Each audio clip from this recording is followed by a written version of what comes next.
Bismillahirrahmanirrahim. Assalamualaikum warahmatullahi wabarakatuh. Alhamdulillahirrahmanirrahim. Puji syukur kehadirat Allah Subhanahu wa Ta'ala atas begitu banyak nikmat karunia yang Allah berikan kepada kita semuanya. Sehingga di kesempatan pagi hari ini, Alhamdulillah kita dapat kembali hadir menjumpai Anda. Kali ini kita berada dalam program Fajar Hidayah. Saya Ahmad Fauzan menemani Anda. Pukul 5 sampai dengan pukul 6, insya Allah nanti kita akan dengarkan tausiah dari Ustadz. Kemudian nanti juga kami mengundang pemirsa pendengar untuk bisa bergabung, bertanya di line telepon 0216793.000, SMS WhatsApp di 0812553.000. Kita sapa terlebih dahulu Ustadz Suprapto dari Pondok Pesantren MTA Mojokerto Karanganyar. Assalamualaikum warahmatullahi wabarakatuh, Ustadz. Waalaikumsalam warahmatullahi wabarakatuh, Ya, Mas Sozan. kabar baik, sehat selalu hari ini, Ustadz. Alhamdulillah, bidni sehat. Alhamdulillahirrahmanirrahim. Baik pemirsa dan pendengar, untuk mukadimah akan disampaikan oleh Ustadz mengawali kajian kita di pagi hari ini. Silakan Ustadz. Baik, bismillahirrahmanirrahim. Assalamualaikum warahmatullahi wabarakatuh. Alhamdulillahilladzi hadana lil Islam wa syarafana bil iman wa ja'ala minan ummati sayyidinal anam Muhammad sallallahu alaihi wasallam. Faqala ta'ala auzubillahi minasyaitonir rajim. Bismillahirrahmanirrahim. Al-yawma nakhtimu ala afwahihim wa tukallimuna aydihim wa tashhadu arjuluhum bima kanu yaksibun. Amma ba'd. Bapak dan Ibu yang hormati, saudara-saudari semuanya yang dimuliakan oleh Allah, marilah kita bersyukur kepada Allah. Kita bersyukur kepada Allah dengan semua apa yang telah kita dapatkan. Allah semuanya sudah berikan kepada kita.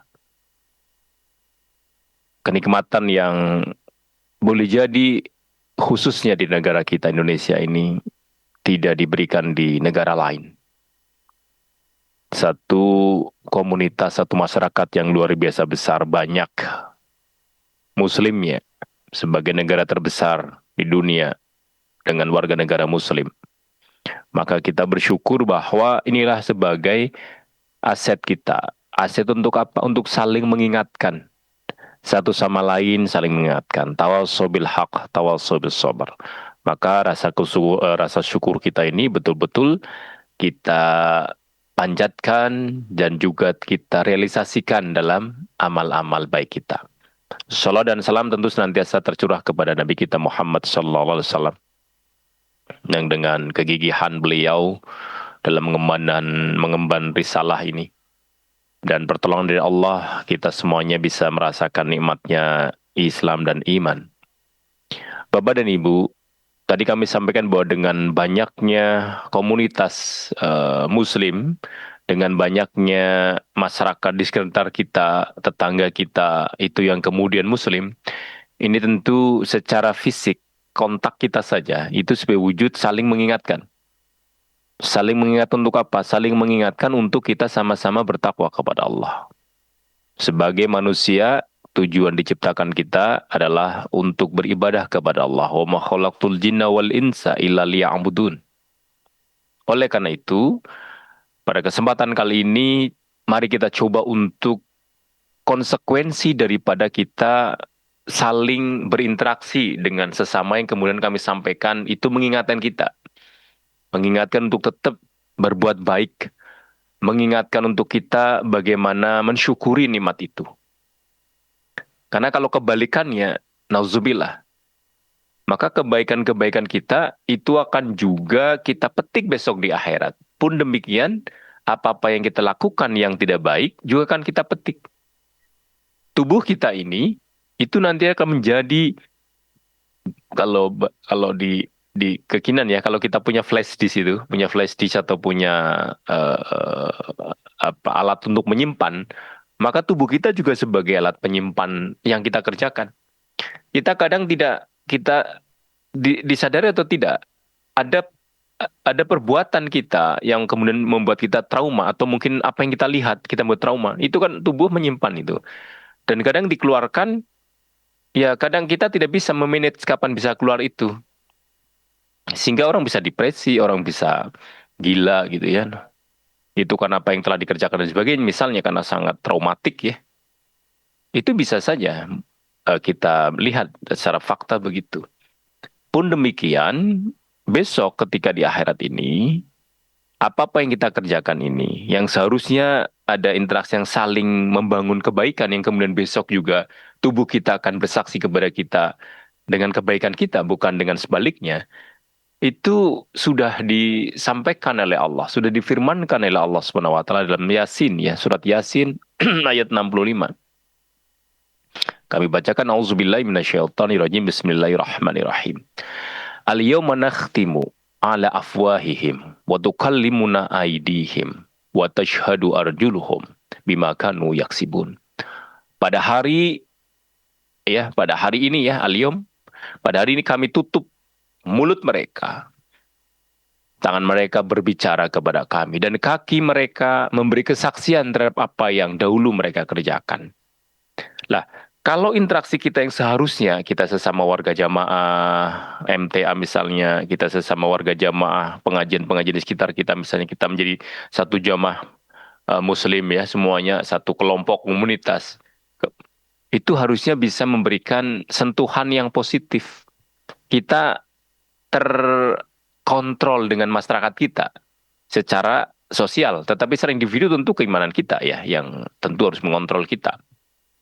Kita jadikan rasa yakin kita kepada Allah, Allah yang mengawasi itu menjadi kontrol kita.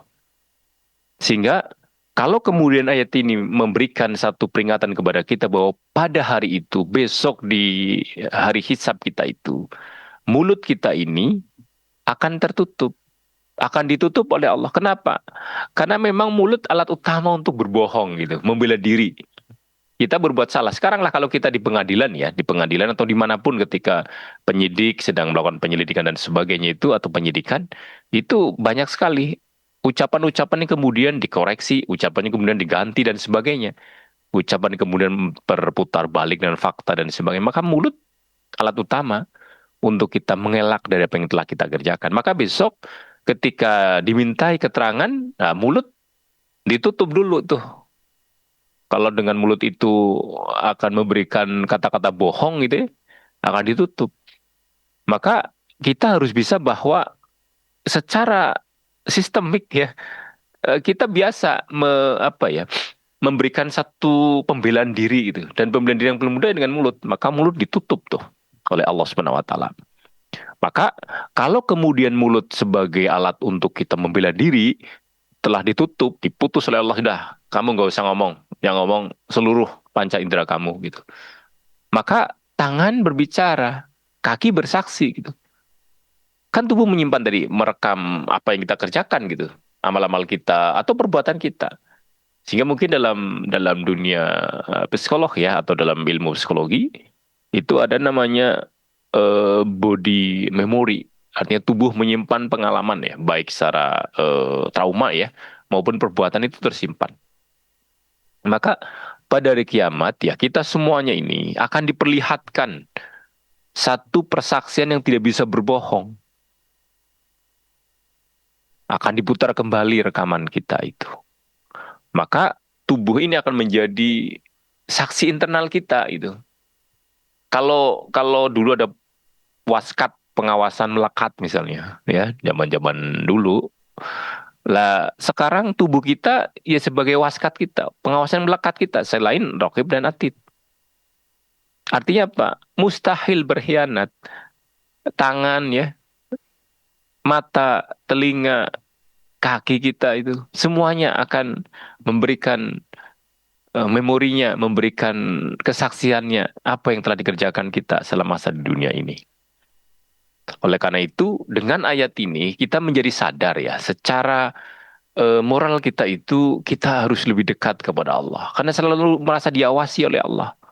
Apapun ya, jasad kita ini itu menjadi saksi kita gitu. Itu kan berarti melekat sekali. Akan sangat naif ketika kemudian kita dengan kesadaran melakukan pengkhianatan kepada Allah SWT. Kenapa? Karena tubuh kita ini mustahil untuk berkhianat dalam persaksiannya. Sehingga kalau kita sudah memiliki kesadaran tentang kita selalu diawasi oleh Allah, kemudian kita secara psikis kita tumbuh rasa malu kan, malu pada diri sendiri karena nanti dalam tubuh kita ini yang bersaksi. Tadi sampaikan bahwa ya tangan kita, kaki kita, kulit kita itu semuanya akan bersaksi. Sehingga kalau kemudian kita sudah merasa diawasi Allah, kita merasa malu ya dalam diri kita sendiri karena nanti yang bersaksi adalah tubuh kita sendiri, bukan orang lain lagi. Walaupun besok juga ada konsep saling konfirmasi. Maka rasa takut, khasyah kita tidak ada kemudian yang menyebabkan terjadinya ruang bersembunyi dari kehadiran Allah. Tidak akan ada ruang itu. Kita akan sadar itu. Tidak akan ada ya ruang untuk kita bersembunyi, untuk kita lari, untuk kita menghindar dari keadilan Allah. Tidak ada. Maka kemudian di surat Fusilat misalnya 20 dan 21 di sana disebutkan hatta idza ma ja'uha syahida alaihim sam'uhum wa absaruhum wa juluduhum bima kanu ya'malun. Di sini diartikan sehingga apabila mereka sampai ke neraka, pendengaran, penglihatan, dan kulit menjadi saksi terhadap mereka tentang apa yang telah mereka kerjakan. Ayat 21-nya di sana disebutkan wa qalu li junudihim lima syahidtum alaina qalu antaqanallahu allazi antaqa kulla syai'in wa huwa khalaqakum awwala marrah wa ilaihi turja'un. Dan mereka berkata kepada diri mereka, kepada kulit mereka, mengapa kamu menjadi saksi terhadap kami?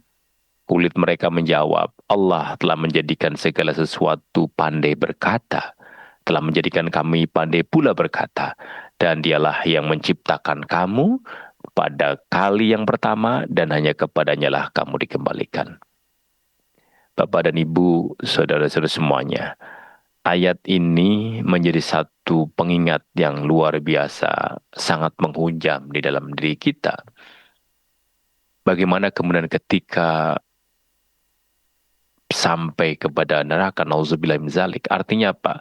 Proses kita sampai kepada tempat akhir, apakah surga, nauzubillah misalnya ke neraka itu tidak bisa terbantahkan manakala tubuh-tubuh kita sendiri menjadi saksi. Tidak ada kezaliman Allah Subhanahu wa taala pada saat itu.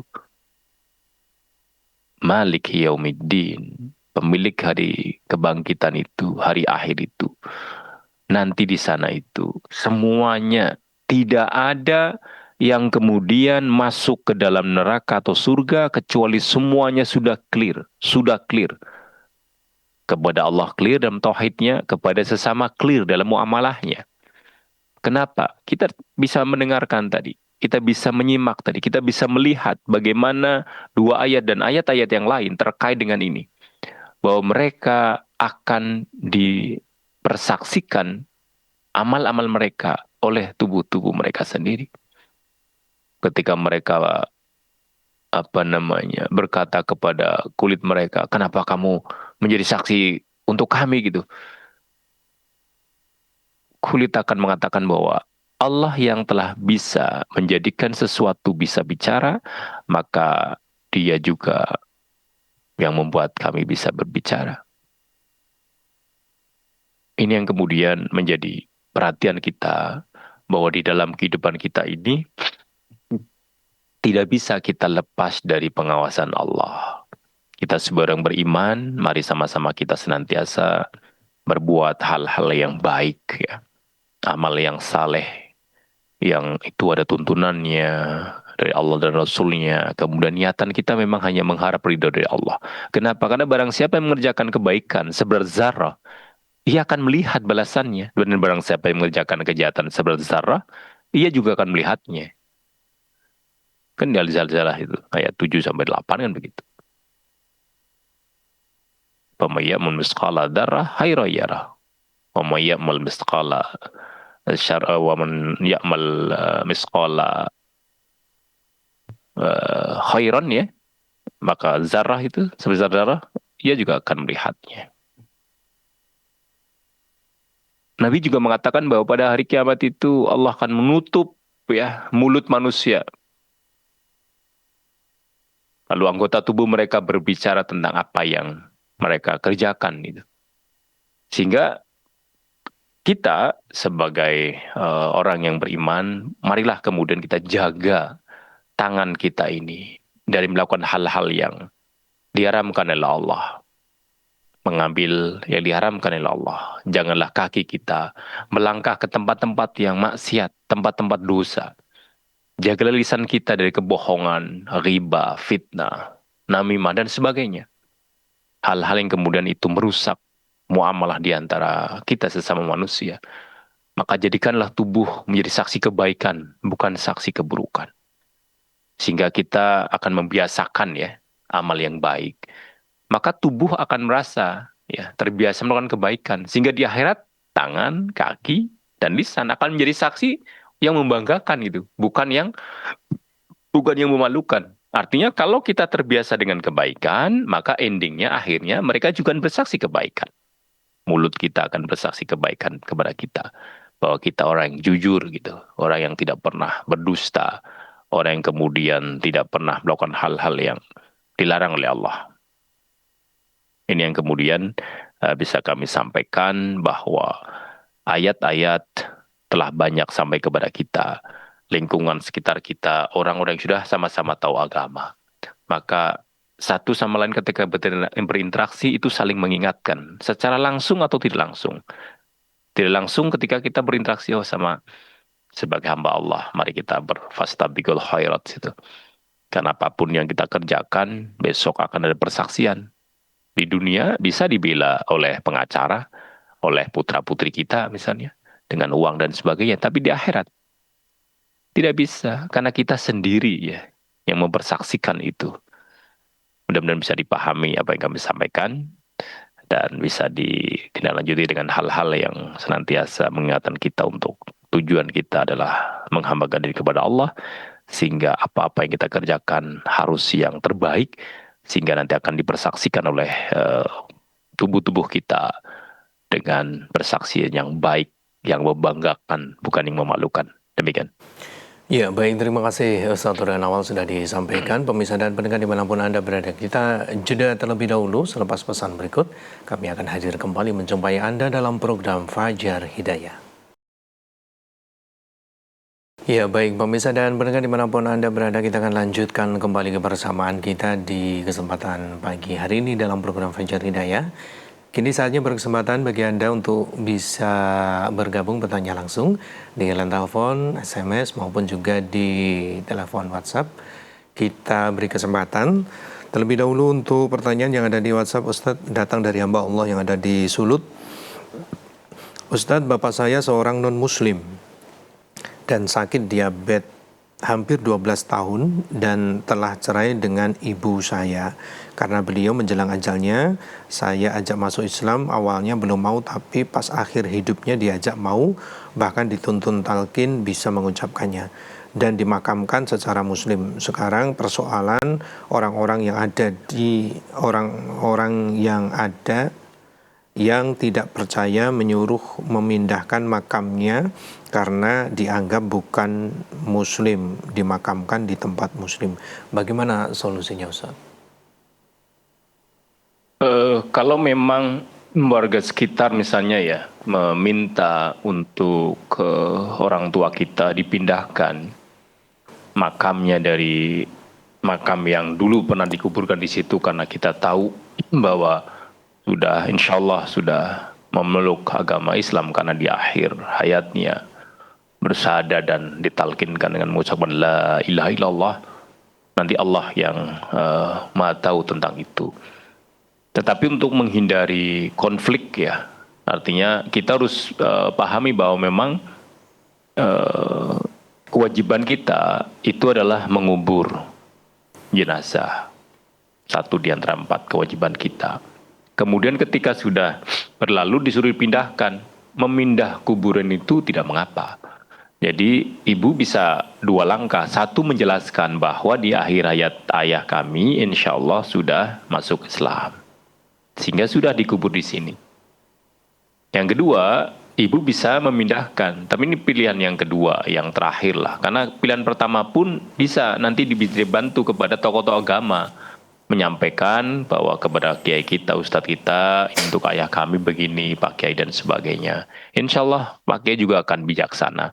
Karena boleh jadi yang meminta-meminta itu boleh jadi ya karena orang per orang ngomong saja, oh itu masih kafir dan sebagainya dan sebagainya. Sehingga apa yang harus kita lakukan? Komunikasi kepada alim ulama yang di sekitar kita menyampaikan terkait dengan kondisi ayah kita.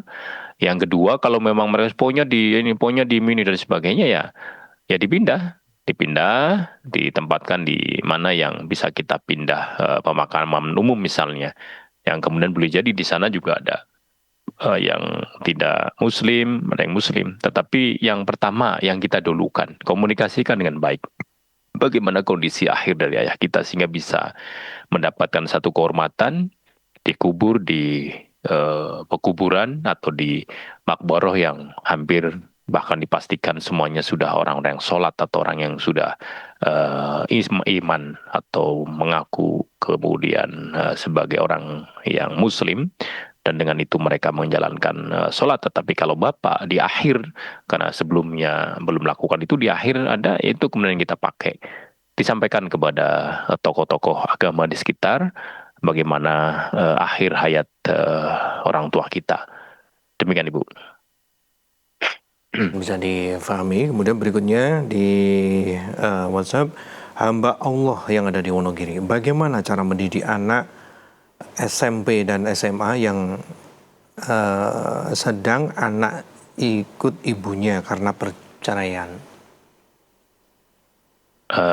Memang ini pendekatannya harus ada ya, artinya kita akan melihat dari sisi apa. Kalau kami misalnya karena kita bisa di pendidikan Islam ya kami mungkin berangkatnya di sana gitu.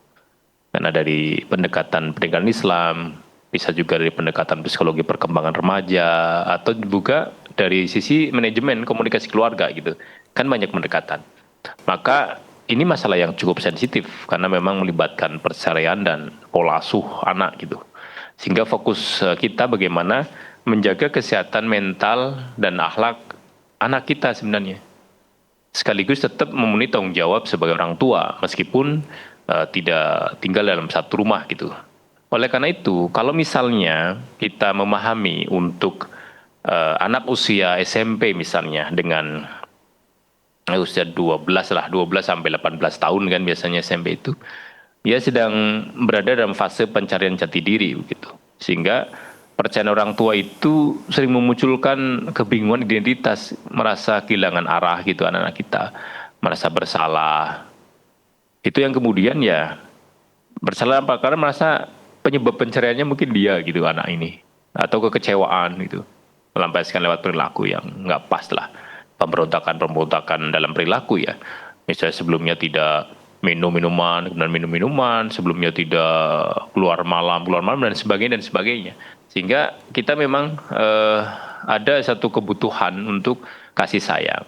Maka bagaimana prinsip Islam di dalam pengasuhan anak pasca perceraian gitu. Ini yang kemudian akan kita coba lihat. Kalau kemudian di At-Tolak misalnya ayat 6, di sana disebutkan wala tudaruhunna litudayyiqu alaihinna wa in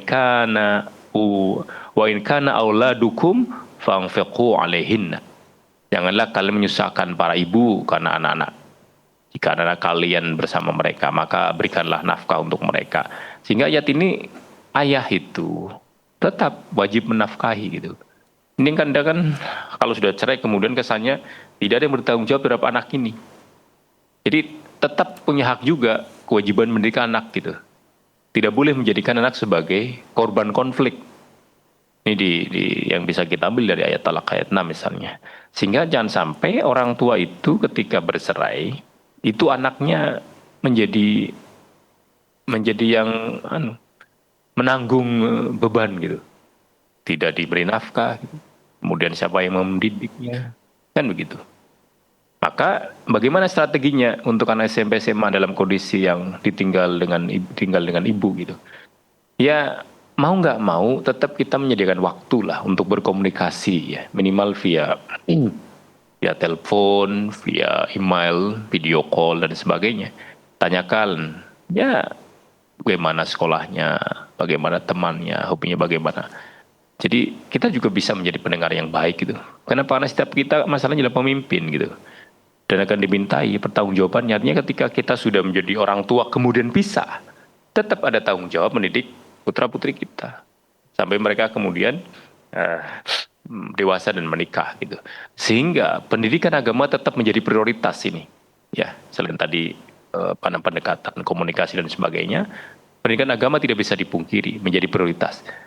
Dua orang tua itu, ya, kedua orang tua kita itu tetap bertanggung jawab untuk itu.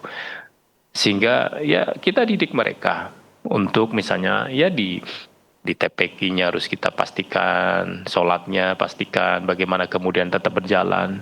Karena jangan sampai tadi kita sudah berpisah ya, anak menjadi korban gitu. Karena doa kita sebagai orang tua itu adalah senjata utama gitu. Kita pengen anak kita baik, cuman kemudian kita juga menyampaikan pesan nasihatnya lewat WA kita.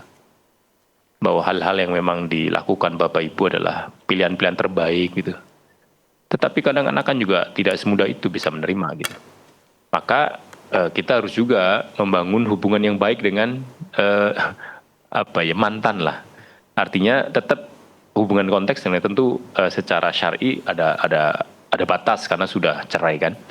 Tetapi walaupun ini berat ya, tapi penting demi anak gitu. Jangan saling menjelekan di depan anak gitu. Wah bapakmu ini, kemudian ke ibunya ngomong sama anaknya ke itu, lah bapaknya, lah ibumu ini dan sebagainya. Maka jangan saling menjelekan di depan anak. Jika ada perbedaan ya bicarakanlah ya baik-baik dengan bapak ibu saja. Jangan kemudian anak kemudian dilibat-libatkan padahal mereka masih pra-remaja gitu ya, atau remaja awal gitu. Jadi kalaupun kita misalnya sudah bercerai misalnya ya, bapak ibu sudah bercerai, kompak dalam mendidik anak, dalam kebaikan gitu. Dan sampai berbeda-beda lagi ya susah nanti. Sehingga mari kita bimbing anak-anak kita ini untuk menghadapi tantangan remaja ya, pergaulan bebas, kecanduan gadget dan media sosial, krisis iman dan identitas. Ini kan problem-problem harus kita harus kita selesaikan gitu. Jangan sampai anak kita menjadi lebih ini lagi, jauh lagi dari agama setelah perceraian bapak ibunya gitu.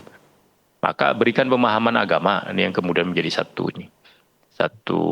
quote kita ya. Ini yang bisa kami sampaikan sehingga tolong betul-betul sadari bahwa kita masih punya kewajiban mendidik.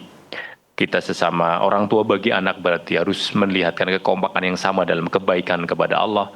Kita juga harus senantiasa mendoakan anak kita dalam kebaikan. Kemudian kita tunjukkan kasih sayang secara fisik lah. Jadi kepada anak kita, memeluk anak kita gitu. Mencium anak kita di kepala anaknya itu sebagai bentuk kita hadir, kita sayang dan memang karena satu hal yang tidak bisa dipungkiri, tidak bisa dihindari kemudian ada perceraian. Karena betul-betul kemudian mendoakan anak ini menjadi sangat penting walaupun kita sudah bercerai agar anak kita baik dari korban, bukan korban ya, tapi dari konsekuensi berpisahnya orang tua. Itu jadi jalin komunikasi tetap jalan, kemudian tetap didik anak kita doakan anak kita, kemudian kita kompak bahwa anak ini masih menjadi aset kita dan umat untuk walaupun kita berpisah, tapi kita memiliki tanggung jawab untuk mendidik mereka karena kita juga akan dimintai pertanggungjawaban untuk hal itu. Demikian. Baik, kita beralih ke line telepon. Sudah ada saudara kita yang ingin bergabung, coba kita terima. Assalamualaikum warahmatullahi wabarakatuh. Halo, assalamualaikum. Waalaikumsalam warahmatullahi wabarakatuh. Iya, dengan siapa di mana? Bapak Mustafa, daerah Selatan, Mas Fauzan. Silakan Pak Mustafa. Assalamualaikum warahmatullahi wabarakatuh, Ustaz Suprapto. Waalaikumsalam warahmatullahi wabarakatuh, Pak Mustafa. Semoga Ustaz Suprapto bersama Mas Fauzan selalu diberikan kesehatan dan dalam lindungan Allah SWT. Amin. Amin. Mohon tausiahnya Pak Ustaz, yaitu dalam surat Baqarah ayat 89. Ini mengisahkan umat-umat sebelum Nabi kita Muhammad diutus. Mereka itu mengharapkan kemenangan dengan orang-orang kafir. Tapi ternyata setelah Allah menurunkan Al-Quran, dia malah ingkar. tidak mengimani dengan Al-Quran dan tidak mengimani Nabi kita Muhammad SAW, karena dia dengki. Apa yang menyebabkan dia itu dengki terhadap Al-Quran dan Rasulullah diturunkan oleh Allah sebagai utusan, Pak Ustadz? Mohon jasanya. Dan juga saya lihat di lingkungan saya, kebanyakan kita kan mayoritas beragama Islam, Pak Ustadz. Kapan diajak kepada Al-Quran, mempelajari Al-Quran, dia tidak mau, hanya cukup membaca saja, tidak ditadaburi isi kandungan Al-Quran. Mohon jasa Pak Ustadz, semoga dengan pemaparan Ustadz Prapto, saya bisa mengambil pelajaran ini dengan yakin bahwa Al-Quran itu adalah petunjuk yang lurus menuju kepada kebenaran yang diridhoi oleh Allah. Sekian atas Pak Ustadz Prapto, saya ucapkan terima kasih. Wassalamualaikum warahmatullahi wabarakatuh. Waalaikumsalam. Waalaikumsalam. Baik, Pak Mustafa. Tadi misalnya kalau yang ditanyakan adalah terkait dengan ayat 89 ya surat Al-Baqarah. Di sini disebutkan yang kami tadi sudah dibaca kemudian kita terjemahkan bahwa dan ketika datang kepada mereka sebuah kitab dari Allah yakni Al-Qur'an yang membenarkan apa yang ada pada mereka, padahal sebelumnya mereka memohon kemenangan atas orang-orang kafir itu. Tetapi ketika datang kepada mereka apa yang telah mereka ketahui, mereka ingkar kepadanya. Maka laknat Allah atas orang-orang yang kafir itu. Kita secara asbab nuzul mungkin clear ya. Dulu waktu itu kan ada Bani Quraidah ya, kaum yang di Yahudi ya. Ada Bani Quraidah, Bani Nadir, Bani Qainuqa gitu ya. Maka sebelum Nabi diutus, kaum Yahudi kan sering berkata kepada orang Arab musyrik itu yang di Madinah, akan datang seorang Nabi akhir zaman, dan jika dia datang, kami akan berperang bersamanya dan menang atas kalian. Gitu. Sehingga orang-orang Yahudi ini, ya, orang Yahudi Madinah, itu mengatakan kepada orang musyrik Arab yang ada di Madinah juga, gitu, bahwa orang Yahudi tahu akan ada Nabi yang akhir zaman, gitu. Dan jika mereka datang, orang Yahudi ini akan berada di belakang beliau, Nabi yang akhir zaman ini, kemudian untuk berperang bersamanya. Dan akan menang atas kalian, atas orang musyrik kalau kamu mengganggu kami, orang-orang Bani Quraidah, Bani Nadir, Bani Qainuqa, begitu yang di Madinah, itu akan menang gitu bersama Nabi yang terakhir. Lah, kan mereka menunggu nih kedatangan Nabi karena menemukan sifat dan beliau dalam Taurat. Di dalam Taurat ya, dalam kitab Taurat mereka tahu Nabi akhir zaman itu bersifat seperti apa gitu. Sehingga mereka akan menunggu itu, ya. Namun ketika Nabi Muhammad benar-benar datang membawa Al-Quran, mereka akan menolaknya. Hanya karena beliau bukan dari Bani Israel gitu, melainkan dari Bani Ismail. Ya, jalur dari sama-sama jalur dari Nabi Ibrahim, tetapi dari putra beliau Ismail gitu.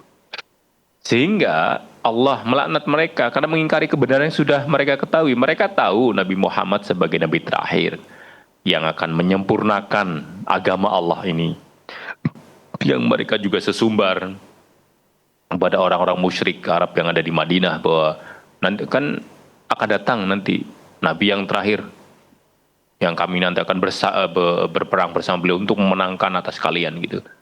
Sehingga kalau kita bawa kepada satu kesimpulannya saja bahwa Al-Quran adalah kitab dari Allah yang membenarkan Taurat dan Injil, musaddiqal lima baina aidi, yang kemudian membenarkan. Kaum Yahudi tahu kebenaran Nabi, tetapi menolaknya kenapa? Sombong dan fanatisme. Mereka sebagai orang yang lebih mulia, mereka harus dari Bani Israel ya, kekasih Allah gitu. Maka dalam kesimpulannya juga Allah melaknat orang mengingkari kebenaran setelah mengetahuinya gitu.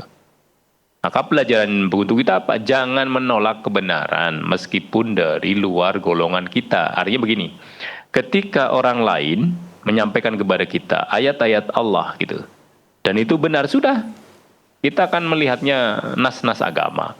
Kalau kebenaran itu kan konteksnya adalah nas agama, Quran, Sunnah. Kalau pendapat bisa benar bisa salah gitu. Tetapi ini kan mereka kan membacanya di Taurat. Tetapi karena mereka bagian bainahum, mereka bapak ya iri, kenapa dari Ismail bukan dari mereka gitu, dari Israel. Oleh karena itu ya kita sebagai orang yang beriman sekarang apalagi harus yakin bahwa Al-Quran inilah kemudian mukjizat Nabi kita Muhammad yang sampai akhir zaman, yang membenarkan kitab-kitab sebelumnya, yang membenarkan nabi-nabi dan rasul sebelumnya. Mereka adalah disuruh hanya untuk mentauhidkan Allah, mengesahkan Allah, tidak lain daripada itu. Sehingga tidak boleh kemudian banyak hal yang berbeda-beda dalam menyembah kepada Allah, clear secara syariat berbeda, tetapi kepada siapa ini Allah yang esa itu akan sama. Itu Pak Mustafa. Jadi Al-Quran inilah kemudian kitab dari Allah yang membenarkan Taurat dan Injil, dan kemudian orang-orang Yahudi, Nasrani sebenarnya mereka tahu adanya Nabi Muhammad, tapi karena kesombongan mereka, karena irinya mereka kemudian menolaknya. Demikian. Ya. Baik, coba kita bacakan pertanyaan berikutnya. Ustaz datang dari Ibu Atun yang ada di Magetan. Ustaz mohon tausiahnya, apakah wanita memakai cat kuku itu ada larangannya? Apakah itu menghalangi pori-pori ketika berwudu? Terima kasih atas tausiahnya, Ustaz. Baik. Jadi kalau misalnya wanita memakai cat kuku misalnya, apakah yang berwarna maupun yang bening ya, yang transparan atau yang netral gitu. Itu kalau kita lebih ke arah tujuannya. Kalau kemudian tujuannya dalam satu event tertentu, ya tidak mengapa.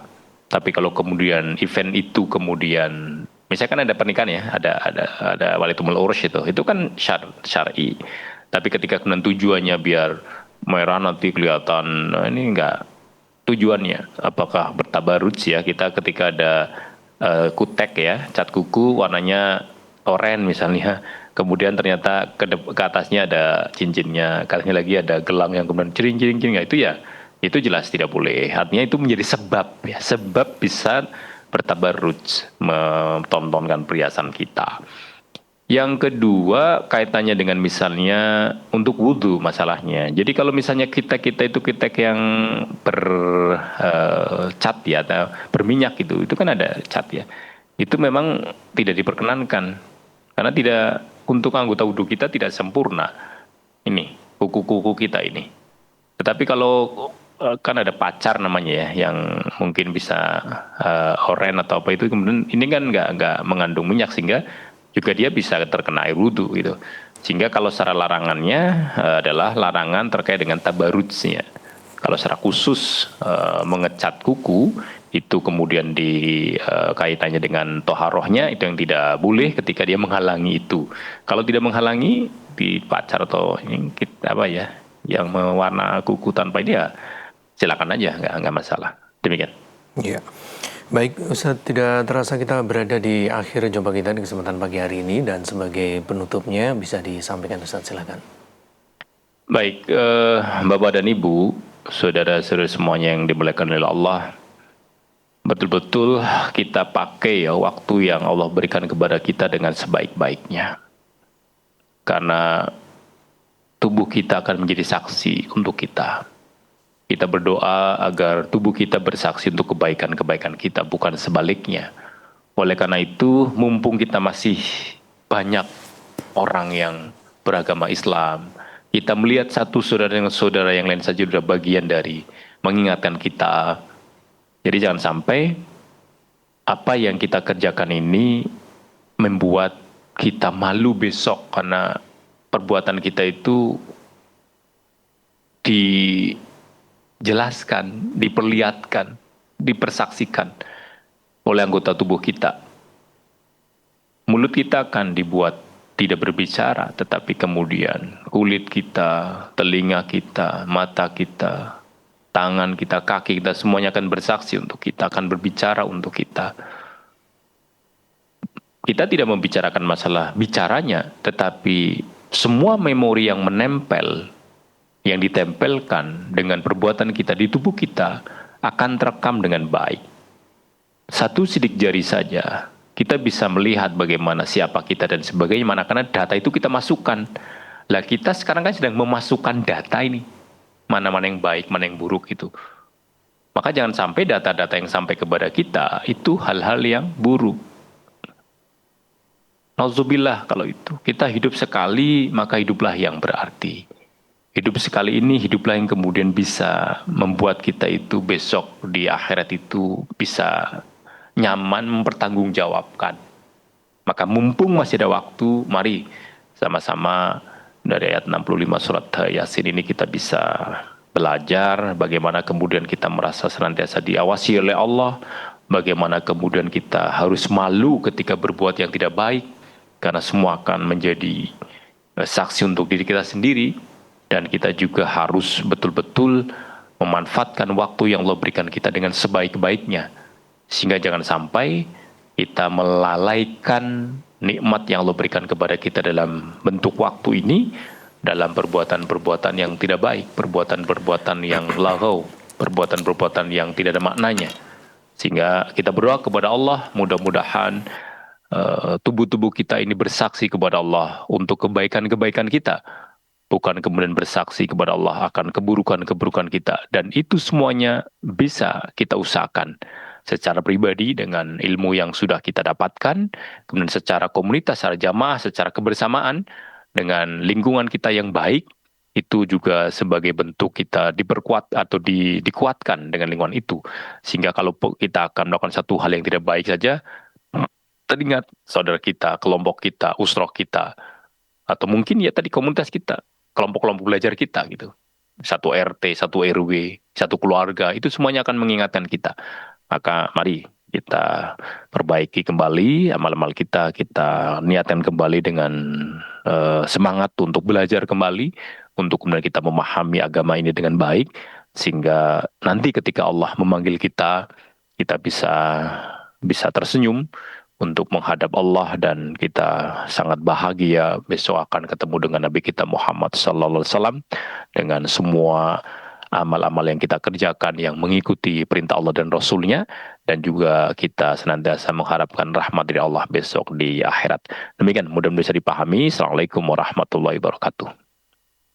Warahmatullahi wabarakatuh. Kami ucapkan banyak terima kasih Ustadz untuk tausiahnya di kesempatan pagi hari ini. Insya Allah di lain kesempatan bisa kita lanjutkan kembali.